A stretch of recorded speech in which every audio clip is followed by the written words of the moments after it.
We look at the news around East Africa and we start from Tanzania. Tanzania has sold gold worth 14 million US dollars, which is about 32 billion Tanzanian shillings in 1 month recently in the open gold trading centers.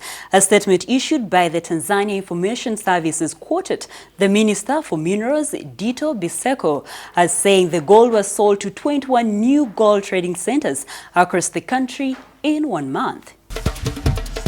Moving on to Kenya, car theft syndicates has hit Western Kenya. Most of the stolen vehicles are said to be driven to neighboring countries where they are dismantled and sold as spare parts. Several Kenyans, including top executives, have reported to police the theft of their vehicles.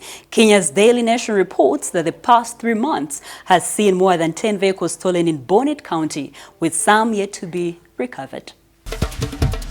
Moving on to Southeast Sudan, South Sudan National Pre-Transition Committee has decided to end the accommodation of the negotiating delegations that discuss the implementation of the revitalized peace agreement. In a letter issued on Saturday, Diwewu Mathok Ding, head of the Committee of Accommodation, informed hotels accommodating the members of the decision to end their housing in the hotels. That is it for the news around East Africa. Let's move on to the news around the world. We start from Britain. Now, Britain will have a new Prime Minister next week after Theresa May announced her resignation on Friday. The writing was on the wall of her quitting after she failed to convince Parliament to back her Brexit plan. Parliament repeatedly voted against it. This led the media to predict her resignation earlier, taunting it in clever headlines. May ends in June, said one, and indeed she will end her reign in June. A distraught May was emotional as she announced her quitting on Friday. New Vision TV takes a look at how British newspapers captured the moment on their front pages. I will shortly leave the job that it has been the honour of my life to hold. The second female Prime Minister, but certainly not the last.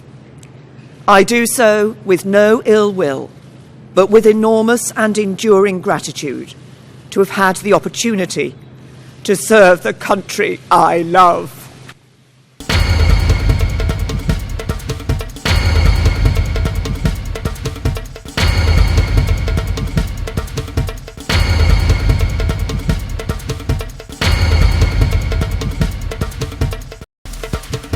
News from Brazil. An investigation into the death of 15 inmates in Amazonas state in northern Brazil has opened.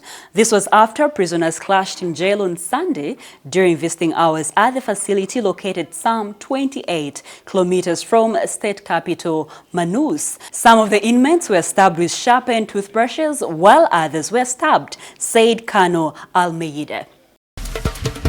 News from Sudan. The political statement persisted today after weeks President Omar al-Bashir was toppled last month. Sections in Sudan's main opposition group and supporter of the protest movement have rejected calls to stage a 2-day general strike in the first sign of a rift within the movement negotiating the launch of civilian rule.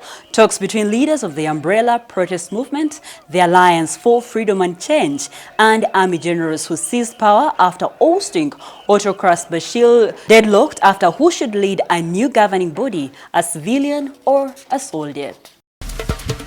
We end the news around the world from Pakistan. Pakistan authorities are stunned after over 600 people, most of them children, tested HIV positive in a city in the southern city province.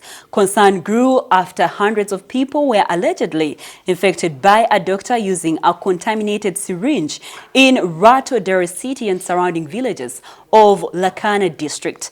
The Special Health Advisor, Zafar Muzra, said some 681 people, of which 537 were children from 2 to 12 years of age, had been tested positive for HIV in Ratodero. He said 21,375 people had been screened, adding that the increase in the number of patients testing HIV positive was a matter of grave concern over the government. One cause being investigated by Pakistan authorities is the use of unsafe syringes on patients.